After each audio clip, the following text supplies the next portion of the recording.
Welcome to this lesson on error estimation using differentials. In calculus, we often deal with precise mathematical functions, but when we apply these concepts to the real world, things get a little less perfect. Today, we will learn how to use the power of derivatives to estimate errors in calculations quickly and efficiently. Let's dive in. First, why do we even need to estimate error? Well, in the physical world, no measurement is ever 100% perfect. Every ruler, scale, or thermometer has a limit to its precision. When you measure something like the length of a board, there is always a tiny margin of uncertainty or error. The problem is when we use that imperfect number in a formula, like calculating an area or volume, that small error gets magnified. We use calculus to predict exactly how big that final error will be.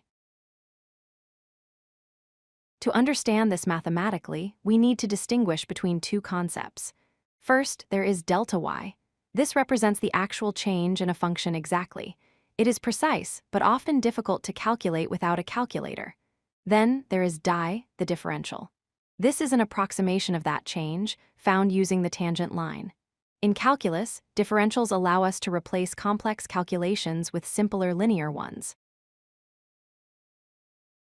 Here is what that looks like on a graph. The blue curve is our actual function. If we move from x to x plus dx, the function's value changes by delta y, shown in yellow.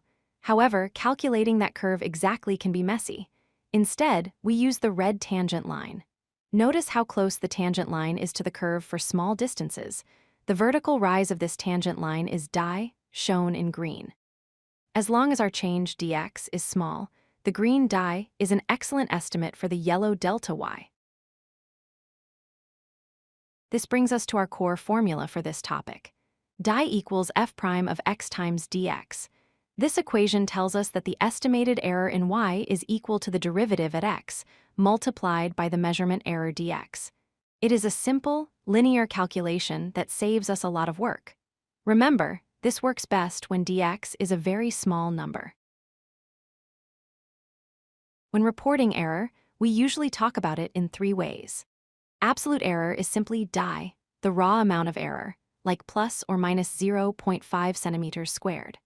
Relative error compares that error to the total size of the object, calculated as di divided by y. Finally, percentage error is just the relative error multiplied by 100, which gives us a familiar percentage that is easy to understand. Let's apply this to a real example. Imagine we measure the side of a square to be 10 centimeters, but our ruler might be off by plus or minus 0.1 centimeters. We want to know, how much will this small measurement error affect our calculation of the square's area? Here, x is 10, and our measurement error, dx, is 0.1. Step 1 is to set up our equation. We know the area of a square is x squared. To find the error, we take the derivative of this equation.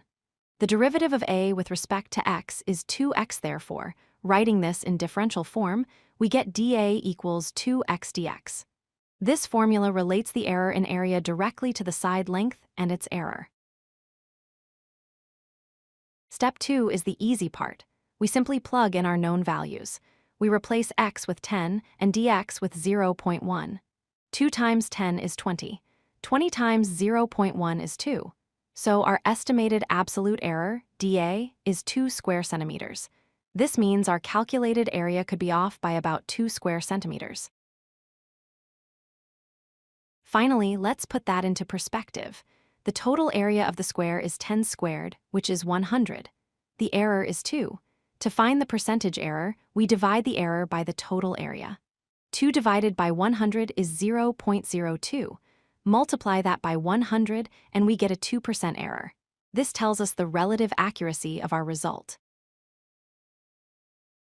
To wrap up, remember that differentials are a powerful tool for quickly estimating how measurement errors propagate through formulas. The key formula is di equals f prime of x times dx. This approximation is incredibly accurate for small errors and saves significant calculation time. Always check if you need the absolute, relative, or percentage error for your final answer. Thanks for watching. If you like this video, hit that like button and don't forget to subscribe. Visit codelucky.com for more such useful content.